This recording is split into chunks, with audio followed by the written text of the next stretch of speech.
Le cœur est tortueux par-dessus tout, et il est méchant. Qui peut le connaître? Jérémie 17, 9. Avant d'avoir vu le Seigneur, combien il est facile d'avoir confiance en nous-mêmes, de nous approuver nous-mêmes et d'être satisfaits de nous.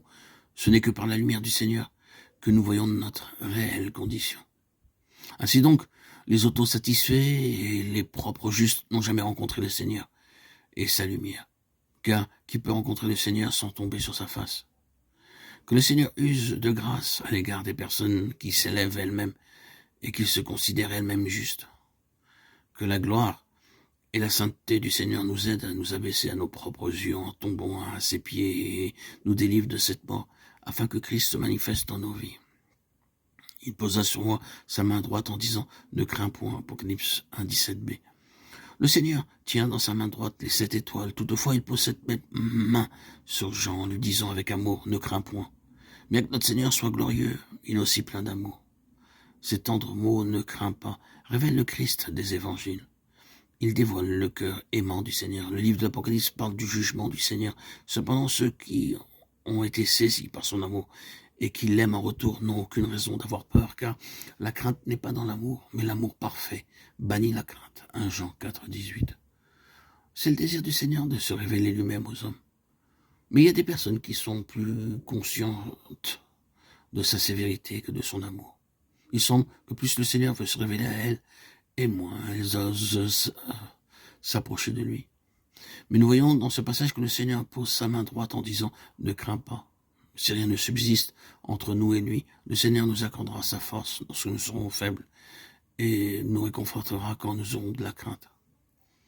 Je suis le premier et le dernier et le vivant. J'étais mort et voici je suis vivant au siècle des siècles. Je tiens les clés de la mort et du séjour des morts. Apocalypse 1, 18. La simple apparition du Seigneur glorieux nous fait découvrir notre faiblesse. Mais bien plus que cela, elle nous fait connaître la magnificence du Seigneur. Il ne s'agit pas, en dernier lieu, de voir ce que nous sommes, mais de voir ce qu'est le Seigneur. Si nous le connaissions, nous nous connaîtrions aussi nous-mêmes. Le Seigneur poursuit le désir de se révéler lui-même à nous. Combien réconfortantes sont ces paroles. Moi je suis le premier et le dernier, le vivant. J'étais mort et me voici, vivant au siècle des siècles. Je tiens les clés de la mort et du séjour des morts. Apocalypse 1, 18. Puisqu'il est un tel Seigneur, il peut réconforter Jean par ce « ne crains pas ». Le Seigneur Jésus est le premier, le dernier et le vivant. Il est mort à notre place, mais il est maintenant ressuscité pour notre justification. Romains 4, 25. En raison de cela, au jour du jugement, nous pourrons nous tenir hardiment devant son trône.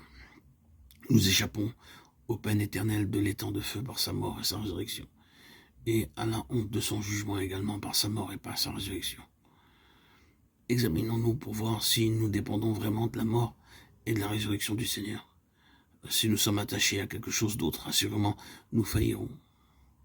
Qui est prêt et assez fort spirituellement pour rencontrer le Seigneur?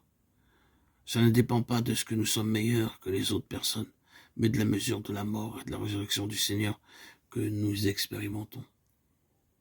En effet, si nous sommes devenus une même plante avec lui par la conformité à sa mort, nous le serons aussi par la conformité à sa résurrection.